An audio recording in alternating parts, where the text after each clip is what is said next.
Hi, I'm Darrin Peppard. Welcome to the Leaning into Leadership podcast, the podcast dedicated to today's hardworking leader. Join me every Sunday for leadership insight, inspiration, and a little pep talk to keep you rolling down your road to awesome. Hey everybody, welcome into episode 125 of the Leaning into Leadership podcast. My guest on the show today is Claire Chandler.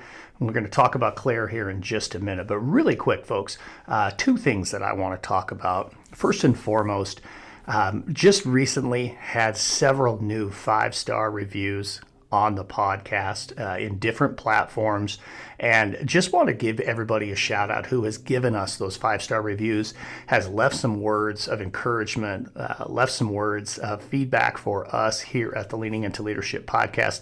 It's just so valuable. And when you add to the number of reviews that are there, it actually increases the likelihood that more people are going to have an opportunity to listen to the show. So if you haven't yet given us a review, please do so. Please consider spending a minute or two going down there and giving us that 5-star review and giving us a little bit of feedback. It means so very much. The second thing that I want to just really quick touch base on is here we are. It's the end of February. And if you're in an instructional leadership role, a building campus level leadership role, you're already starting to think about next school year, right? This is that time of year when things kind of blend together, right? The plane is still in the air. We're not even to the point where we can see the runway yet, right? We still have a ways left in this school year, but we're already starting to think about next year. Well, let me stress one thing for next year. As you're preparing to maybe bring on new leadership team members, or maybe you're preparing for kicking off that school year in August or September, whenever your time might be, let's have a conversation about getting you on the road to awesome. Now, that might mean me coming and working with your leadership team. Let's put together a couple of days. Let's put together a retreat and really get your entire leadership team aligned and focused and ready to go as they kick off the school year. And then let's also talk about me coming and maybe speaking at your opening meeting, being that keynote for your convocation or your district kickoff to really get people fired up, focused, and dialed in on building that incredible culture and climate, that classroom culture, that building level culture, and that district level culture. Those things are so critical, folks. So let's have that conversation. Reach out. My contact information, of course, is down in the show notes, but it's definitely time, leaders, to be thinking about that. And it's also time to be thinking about episode 125 of the Leaning into Leadership podcast. So let me transition to that and tell you a little bit about our guest. Our guest on the show today is Claire Chandler, and Claire is the president and founder of a company called Talent Boost. Now, Claire believes deeply that leaders shape culture and that strong cultures lead to greater success. Claire leverages 30 years of experience in people leadership, I love that phrase, by the way, human resources, and in business ownership. Claire's work is all about helping organizations expand their business without losing their very best talent. She uses a methodology called Growth on Purpose to help businesses achieve this. Now, I will tell you, Claire has a certificate in strategic human resources leadership from Cornell School of Industrial and Labor Relations. She has a master's degree from the New Jersey Institute of Technology and a bachelor's degree from Fairfield University. Claire has been on a whole bunch of different podcasts, including the Leaning into Leadership podcast, but she's also the author of a handful of different books, including Turning New Leaders into Performance Accelerators, The Decision Dashboard, The Whirlpool Effect, and her brand new book, ready for release very soon, titled Growth on Purpose. Now, Claire is going to talk a lot with me during this episode about that impact that culture has and about how we as leaders have a real responsibility to be mindful and thoughtful about what we do and the things that we say. A quick little peek behind the scenes. I'll give you this little teaser for something coming a little ways into the episode. Claire was actually told at one point in her career to tone down her walk. Yeah, that's right. I'll say it again. Tone down your walk. What does that even mean? And how does a person do that? Folks, this is such a great conversation. I can't wait for you to listen to it, and you're going to get it right after this. Hello, middle-level educators. Are you looking for a nationwide type of conference at the fraction of the cost? The North Carolina Association for Middle-Level Education welcomes you to Charlotte, North Carolina, March 24th through the 26th for the 2024 NCMLE Inspire Conference. My name is David James, NCMLE Marketing and Conference Director, and I want to personally invite you to our annual conference. You will not want to miss our keynote and featured speakers that lead over 120 middle-specific teaching and learning sessions. Our featured speaker lineup includes EDU experts from across the country, such as principal and leadership expert Baruti Kafele, Charles Williams, LaQuanta Nelson, Zach Bowermaster, and the host of the Leaning into Leadership podcast, Dr. Darrin Peppard. The NCMLE Inspire Conference is for everyone. Go to ncmle.org to register your team for the 2024 NCMLE Inspire Conference today. This podcast is a proud member of the Teach Better Podcast Network. Better today, better tomorrow, and the podcast to get you there. Explore more podcasts at www.teachbetterpodcastnetwork.com. Now let's get on to the episode. When I first became a school principal, I was working in the same building that I had been an assistant principal.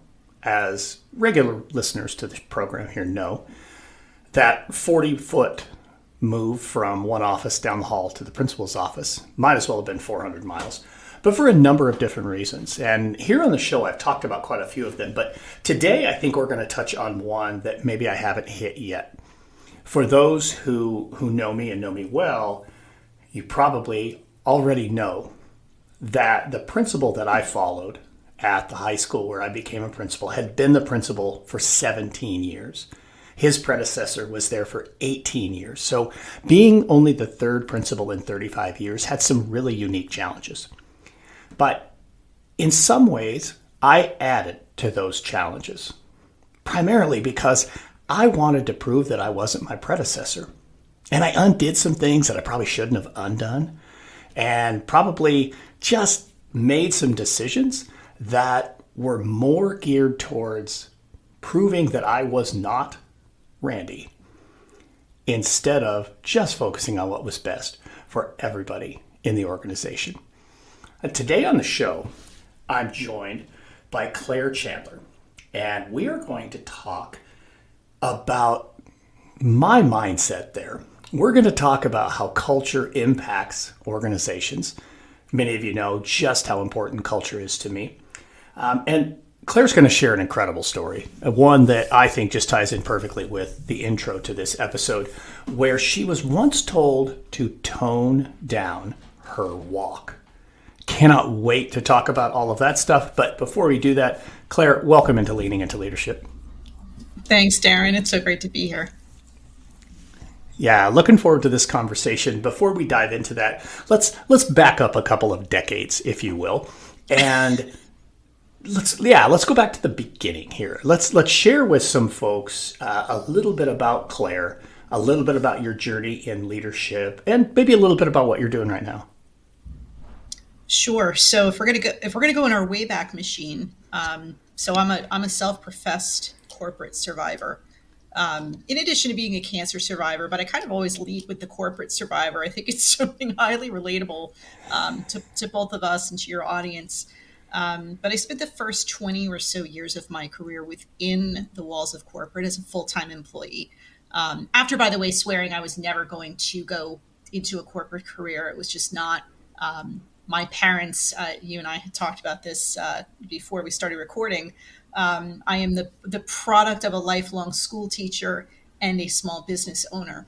And so the corporate track was not one that I was feeling pulled toward, but alas, after college, that's where the opportunities were. And I honestly wouldn't trade the experience that I got there. I think as anyone who has worked within the walls of corporate for more than 6 months can tell you, sure, there are a lot of horror stories, perhaps, but there is also a great opportunity if you're open to it, to learning structure, to learning best practices, and also to being in the presence of leaders that you admire and leaders that you would never under any circumstances want to follow. So for all those reasons, I found my 20 or so years in corporate invaluable.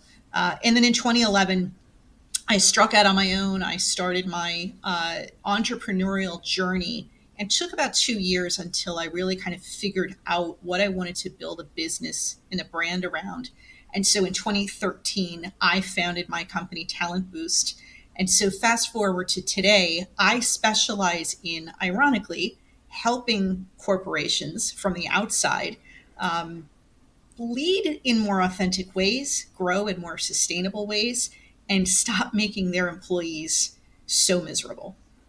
So if that all kind of gets boiled into a mission statement, there it is. That's kind of the essence. But yeah, from starting out within corporate, I now advise corporations, especially executive leaders, how to grow their business and how to expand without losing their best talent.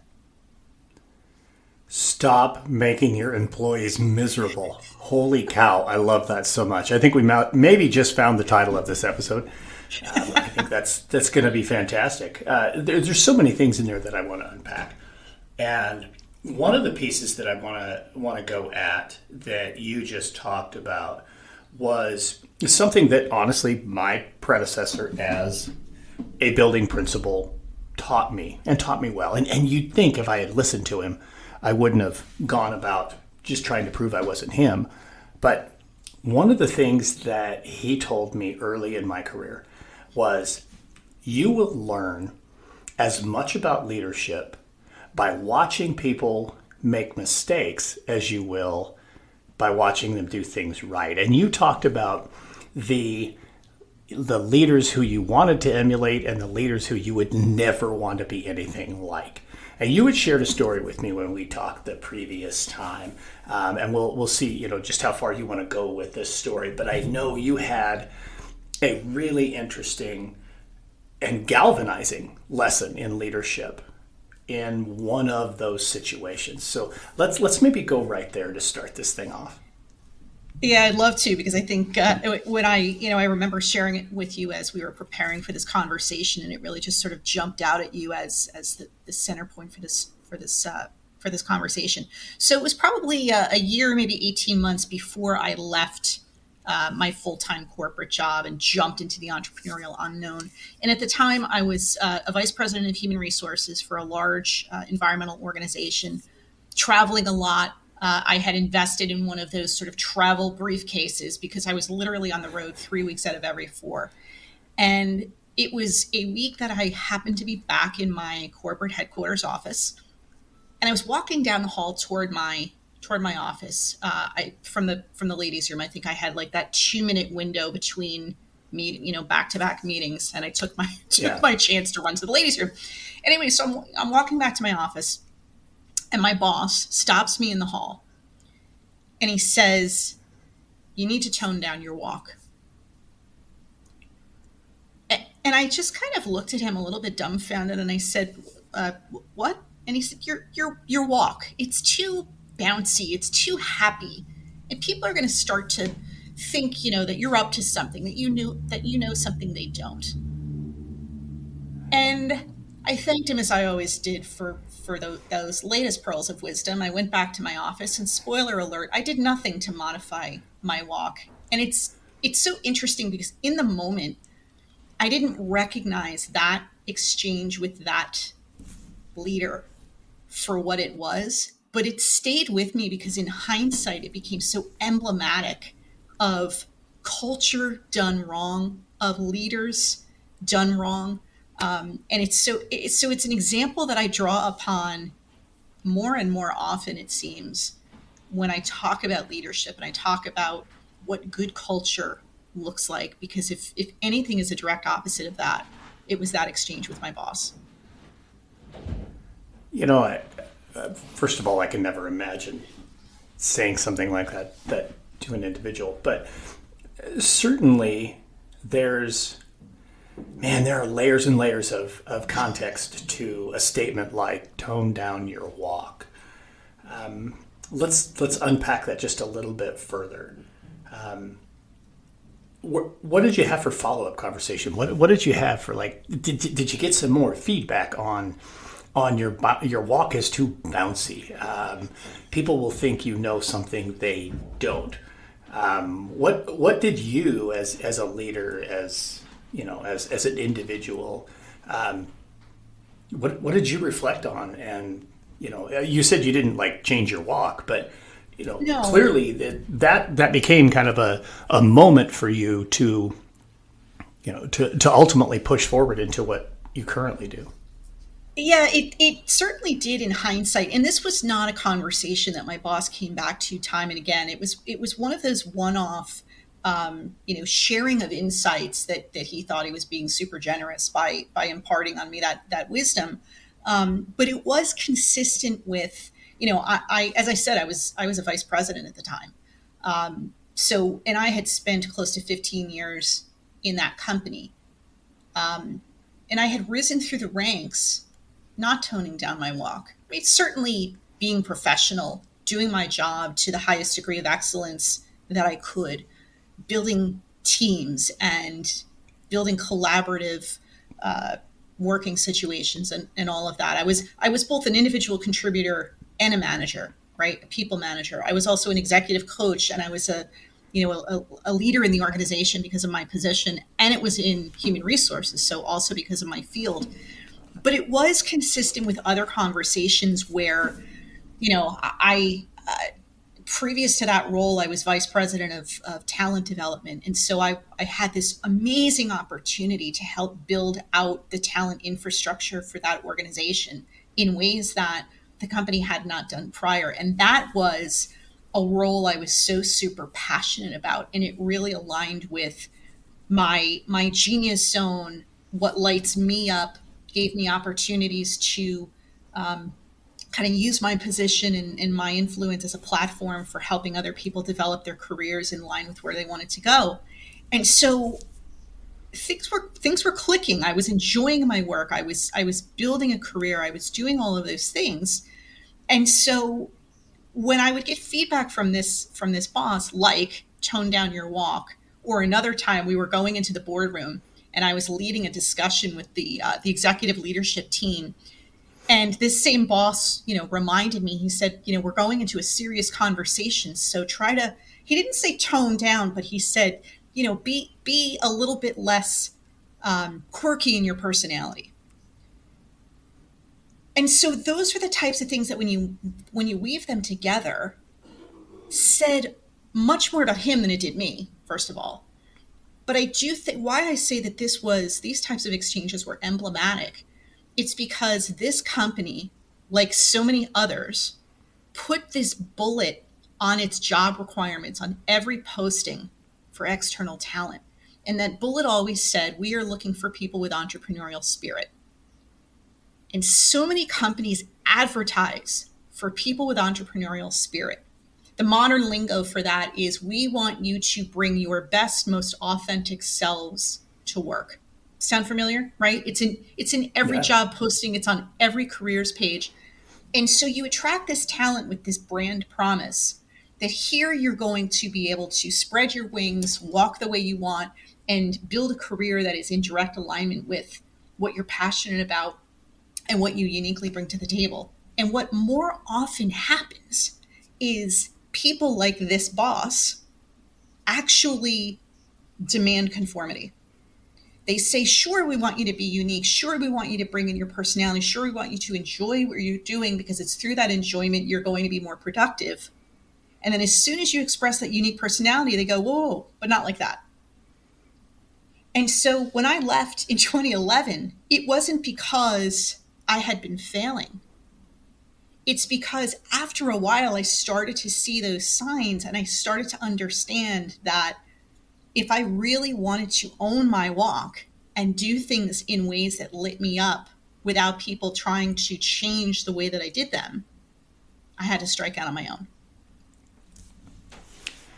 I think it's such a powerful story, and it speaks to so many important pieces. You said very early in this conversation that leaders need to stop making their employees miserable, right? And we talk about the importance of culture. And one of the things I think, Claire, so interesting about you is somebody who, with a deep HR background, still has this heavy belief and sees the importance in culture and its impact on the organization's success. When leaders do things like what unfortunately you had to deal with, although maybe it's not unfortunate because this tone down your walk has become this huge piece for you and has allowed you to do what you do. But I think so often as leaders, we might lose sight of that bullet, right? Like, all those things that are in the job description and that kind of stuff. People get caught up in we need people to, to be compliant with what our expectations are, when the reality is what we want our employees to do is to be committed. And that can't happen without development of an incredible culture that allows them to, I'll use your words, own their walk. How do leaders go about that? What are some steps that when you're working with leadership teams? I mean, you said it yourself, hey, you help leadership teams create that environment. So what are some steps that leaders that are listening right now who are thinking, yeah, you know what? I got to kickstart my culture a little bit. I got to make sure that I'm not saying to people, hey, let's kind of calm down the quirkiness in your behaviors. What steps do they take? Yeah, I love that. And first of all, I think it's important for people to lean into this conversation, because the thought of what you just asked me to lay out can set fear in the hearts of a lot of leaders, because it sounds a lot like unleashing chaos, right? And that's not what we're advocating, and it's certainly not what I'm proposing. And I know that's not what you're supportive of, which is just to unleash people, rip up job descriptions, and let people do what they want the way that they want them. That's not what people are looking for. People are looking for a mission they can believe in a company that actually respects and embraces and empowers them to deliver those outcomes along the path toward that shared mission in ways that align with their best work, right? Their most authentic selves, but what does that really mean? Specific to your question, what can leaders do to kind of kick up their culture a notch? It is absolutely to be much more mindful about the messages that they are sending out. I had a very difficult conversation with that same boss once, where I'd given him some feedback because he had walked into a staff meeting and the message that he delivered landed wrong. And the team was visibly disengaged as a result of that exchange. And I thought I had a good enough working relationship with him that I could deliver that feedback to him in a compassionate way. And it turned out he wasn't really open to that feedback. And, to the point where he actually said to me, I'm not responsible for how this team receives my message. And actually the opposite is true. Leaders are very much accountable for how their message lands, the clarity with which they deliver expectations, and the paths through which people actually get the work done. So leaders have to start, first of all, by being deeply self-aware of what they are bringing to the table and how they're showing up. They have to be open to changing perhaps the way they deliver a message, changing the way that they are dampening down their own personality. Because I think, we could go on to a completely separate episode, and we can fill hours around the pressure that leaders, especially at the executive level, are under to conform to this idea of what an executive leader looks like, acts like, talks like. And the more that you suppress your own personality at the leadership level, the less followable you are.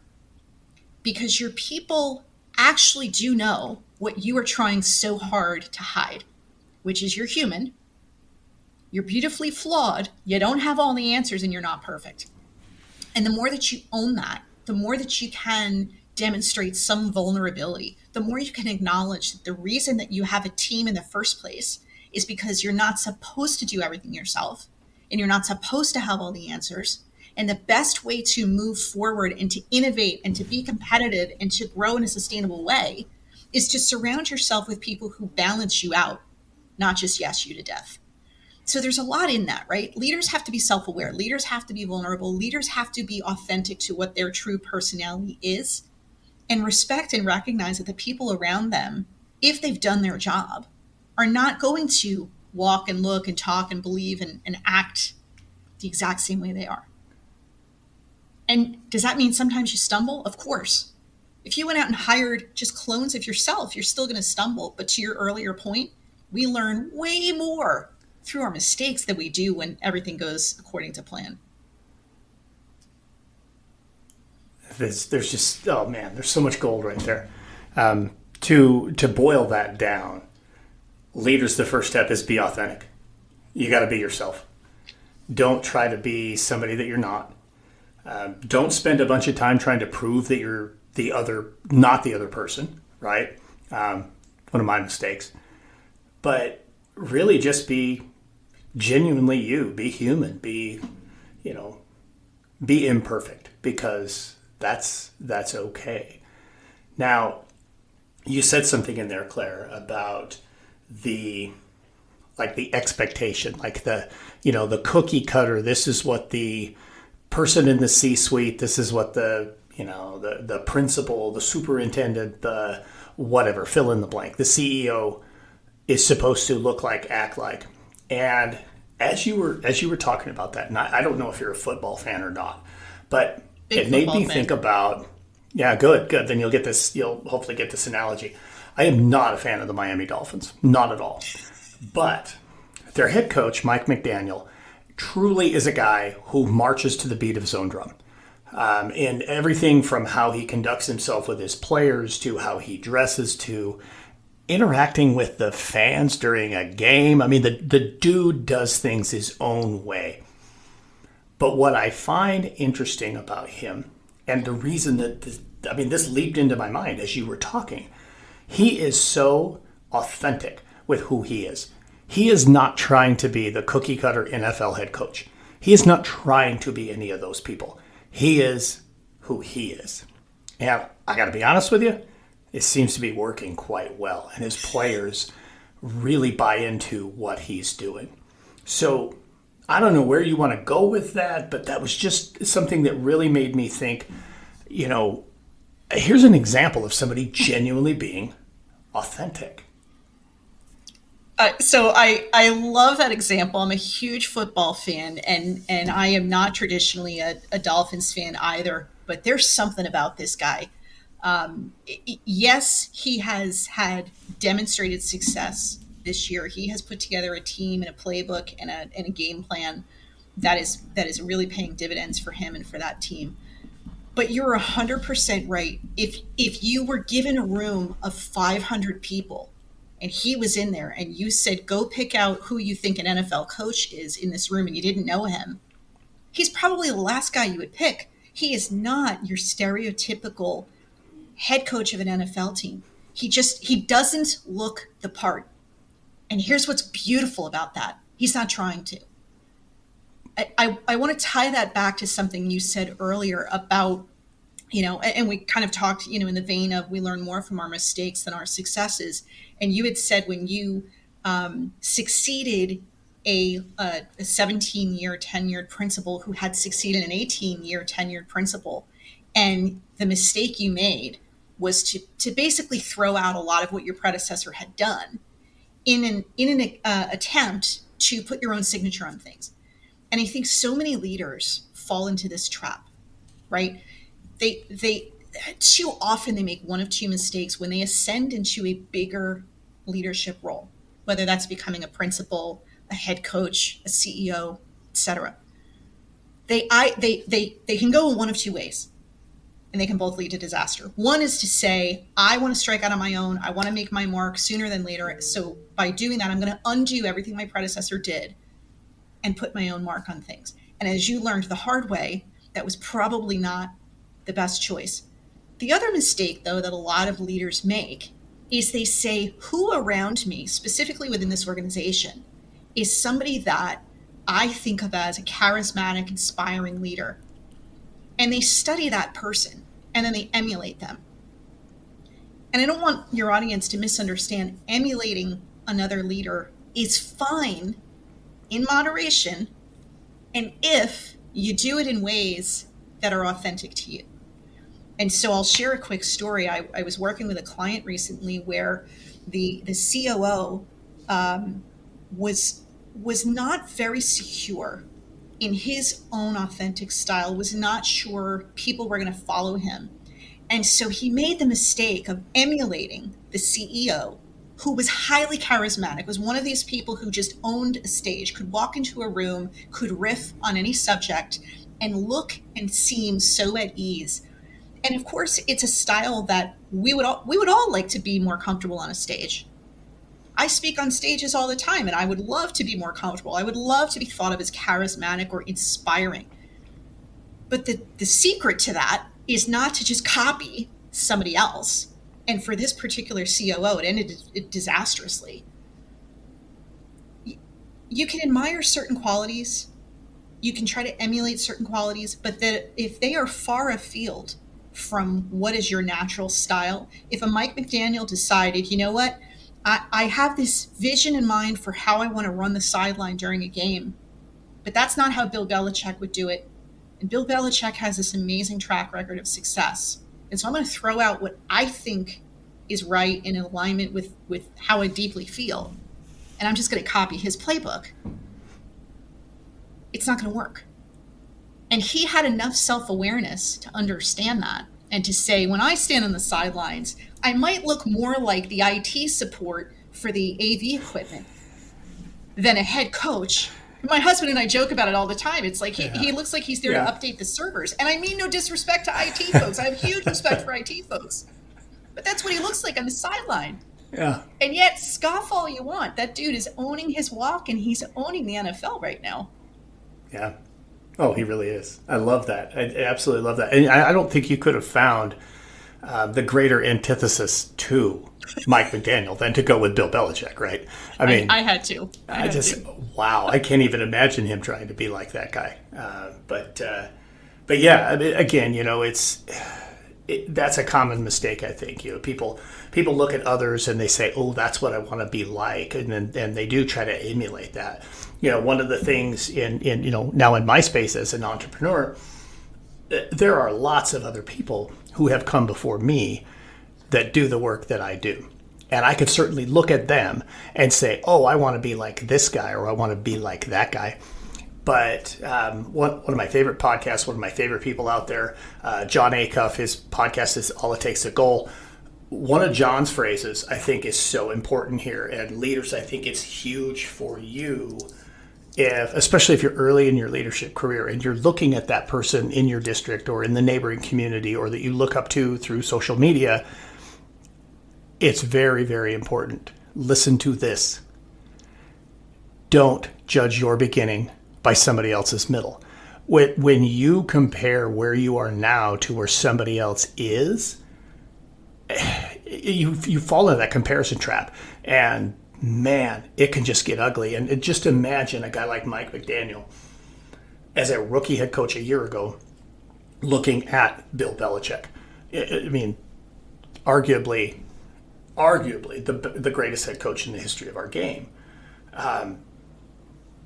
He would have fallen flat if he spent all of his time in that comparison trap, but he doesn't do that. So this is a long-running stem from a question of what are some things leaders can do to build the right culture. But I think that's huge right there. Don't get stuck comparing yourself to this person or that person, and don't spend a bunch of time trying to be that person. You got to just be yourself. I think that is just so good and so important. I'll just drop it right there and let you run a little bit more with that. And then I'm going to take us in another direction, but go ahead. Yeah, I just think for the NFL, for leadership in general, that's the recipe for success is to own your walk, is to truly understand and be deeply self-aware about what uniquely drives you, what your unique style is, what lights you up, what you're good at and what you're not, and surround yourself with people who balance that out, right? Every NFL commentator and analyst will tell you that the best NFL teams are made up of people not only who can collaborate effectively on the field and in the locker room, but also know their position. And you don't just put somebody into a position to try them out and hope that they're going to rise to the occasion. Sometimes injury requires it. But in general, if you want to get to the Super Bowl and you want to win and you want to build a dynasty like Bill Belichick has done, and as a lifelong Giants fan, it causes me physical pain to be talking about Belichick in such glowing terms. I just want you to know that. But it is hard to argue with the guy's success. But, he similarly owns his own walk. You see any Bill Belichick press conference, and it's comedic because of the way that he takes questions. Now, I'm told he's really a very affable, likable guy when he's not in an NFL persona, when it's not game time and it's not post game. That's what I've heard. Haven't seen it, but fine. That's all good. He owns who he is. He doesn't put on a suit for the post game analysis in the press conference and start to wax poetic in response to the reporters' often inane questions. He will give you just one word answers because that's him. Because he knows his best job, his best work is done with the team on the field, in the locker room, and reviewing tape in between games. So I think it is something, and I love that you went to football because I am such a fan of the sport, but I also think that football is a great metaphor for leadership, for assembling teams that have the right combination of talent. That is not just a collection of individual superstars, but truly is a cohesive, integrated ecosystem of talent. And the best NFL teams get that and model that, and the best leaders build cultures based on that approach. Wow, that's just spectacular. Love that so much. Now, remember, as a Giants fan, you have beaten Belichick twice in the Super Bowl. So there is always that. And as a lifelong Broncos fan, well, that's true. Yeah, as a lifelong Bronco fan, I always enjoyed when they did beat them, but that was sometimes few and far between. But certainly to go to a couple of Super Bowls that worked out too. So let's do this before I get to my last question on this show. I would feel remiss if I didn't ask you or give you an opportunity to tell us a little bit more about Talent Boost. I'm super curious about this. I mean, obviously, as somebody who coaches leaders himself, anytime I get a chance to learn more from somebody else, I have to take the opportunity. So tell me a little bit more about Talent Boost and how you do what you do. So how long is your show, right? So Talent Boost, as I said, I founded in 2013. It is based on the sort of the mantra that became the tagline for the company. Talent isn't born, it's boosted. I deeply believe that everybody has it within them, individuals and organizations, to be amazing. I think anyone who is in a leadership role has it within them to be amazing. And some of the best paths toward being amazing, toward being followable, toward being successful, and to enjoying sustainable growth, we've already mapped out the recipe throughout this conversation, right? It's being self-aware, it's being authentic to who you are, it's owning your walk. It is not demanding conformity, but actually inviting people to step into their roles, the roles that you need them to play, in ways that align with their own passions, their own talents, their own strengths. As long as you have set a clear mission and expectations of outcomes, get out of your people's way and let them get to those outcomes in ways that make them feel more alive, more motivated, more lit up. That's where the breakthroughs happen. That's where the innovation happens. That's where the competitive edge becomes unsurpassable. And so Talent Boost was born out of that mantra. I continue, 10 years on, to advise companies at the executive leadership level, in particular the HR executive level. Again, kind of ironic, but really, I think that, first of all, the biggest impact on the culture of any company is the behavior of its leaders. And leaders who don't understand this, leaders who think that culture just bubbles up from the bottom organically from the individual contributors. And worse yet, leaders who believe that culture is a nice to have and not a mission critical imperative are missing out. They have the best opportunity to shape culture in ways that will sustain perpetual growth. And because they have that opportunity, it is within their control. And we know executive leaders, deep down, they're control freaks. I recognize it. I'm an entrepreneur, and therefore I'm a control freak as well.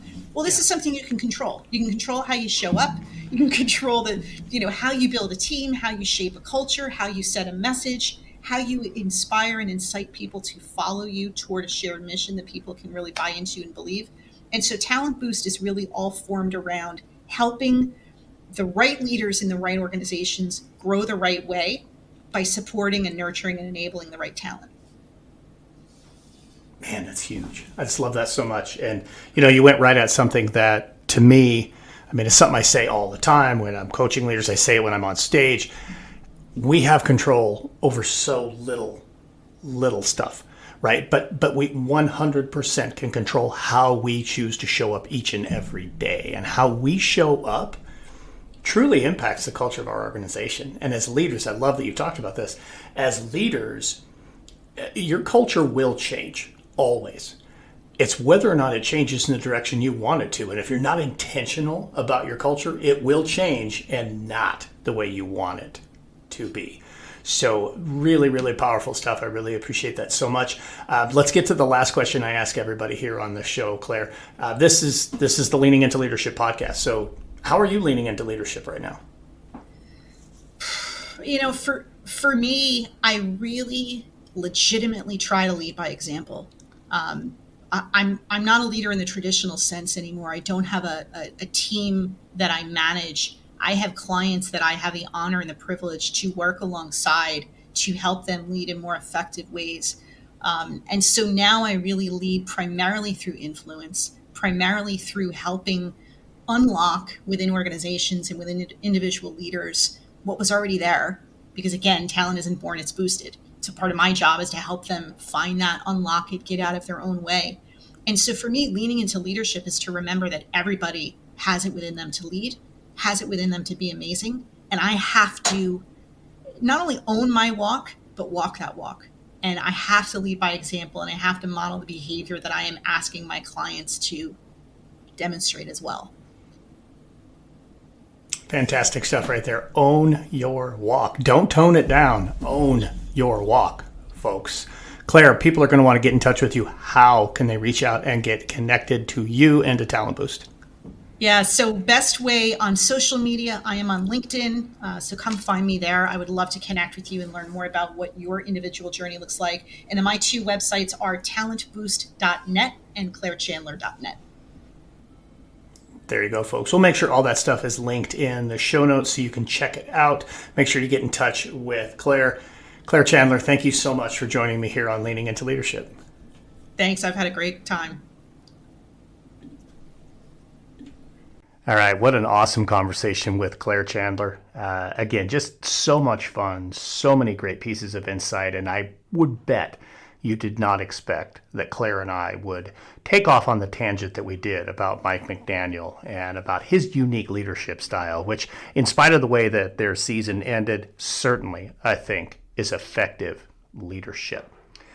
Claire does also have a free ebook available to you for listening to the Leaning Into Leadership podcast that is down in the show notes. Make sure you go down there and hit that link and go to her website, because that will give you an opportunity to sign up for getting a notification for when that brand new book gets ready to release. You'll want to make sure you get a copy of that. I know I certainly do as well. And now it's time for a pep talk. Today's pep talk, I want to really dive in to how we best support our staff. This time of year, we have staff who are still trying to grow. Maybe they're still trying to innovate. And as leaders, that's a part of our responsibility. Somebody asked me the other day, Darrin, can you give me just one or two tips on what we should do to help our staff grow? And I'm going to be honest with you, I'll give you 5. I will give you 5 that I think are absolutely critical to helping your staff grow. Number 1 is give them your ear. Sometimes they just simply need to be heard or be asked a question like, what is it that you'd like to do? What do you want to try to accomplish with whatever you're trying to innovate with? Give them your ear, listen to them, and ask them good questions, right? Number 2, give them some space, right? This takes me back to when I was in the 7th grade and I broke my right hand. I had what's called a boxer's break, so the 5th metacarpal, so bone on the right side of my hand. Folks, I was in a cast for like 6 weeks. I had to write left-handed. All right. I remember my teachers not just getting really angry or frustrated. They gave me some time. They gave me some space to practice and to get a little bit better, right? You get frustrated sometimes when people are trying to do something new. You got to give them that space to allow them to take a little bit of risk. And number 3 is give them some time, right? It takes between 1,000 and 3,000 reps to get good at a new skill. It doesn't happen overnight, okay? Whether that's hitting a golf ball or shooting a free throw, writing your name left-handed when you're right-handed, whatever it might be, it takes a lot of practice and it takes a lot of reps. So we need to make sure that we're giving people the time that they need in order to become proficient at any new skill or strategy that we are asking them or that they're wanting to take on, right? Number 4 is give them some coaching, right? Don't always be in evaluative mode. If you can come into classrooms and watch and just simply be curious when you're in the classroom, look for opportunities to ask good questions or to maybe give that little bit of supportive coaching. That 3rd point perspective, it's just absolutely huge. And coaching is such a critical part of the improvement process. So give them some coaching. That's number 4. And number 5, give them some praise, right? When we give people praise, when we allow them to know that we appreciate their efforts and that the work they're doing is not going unnoticed, it's huge. They will strive to be awesome if you give them the opportunity. So again, folks, how do you help them grow? You give them 5. Give them your ear, give them some space, give them some time, give them some coaching, and give them some praise. That's what I got for you this week, folks. Thank you so much for listening to the Leaning Into Leadership podcast, episode number 125. Get out there and have a road to awesome week. Thank you for listening to the Leaning Into Leadership podcast, brought to you by Road to Awesome. Don't forget, click subscribe, give a review, and share this with somebody who might also enjoy leaning into leadership.